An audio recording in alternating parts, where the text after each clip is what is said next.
Last month, I spoke at the Inbound 2018 conference on the topic of sales. Since then, I've spent time thinking about the challenges of preparing inbound sales teams for face-to-face customer engagements.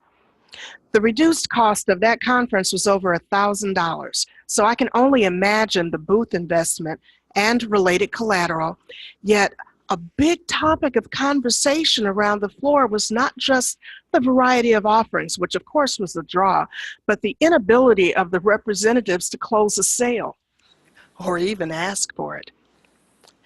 The booths were largely staffed to match the conference demographics, not the demographics of the attending decision makers, who are often a little bit older.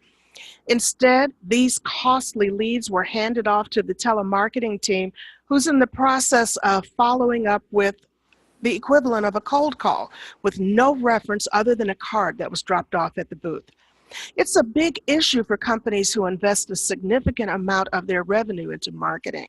So here are a few tips you might want to discuss at your next sales meeting. Number one, you cannot select who comes up to you. Be prepared to discuss the product regardless to whether this is someone you would like to engage.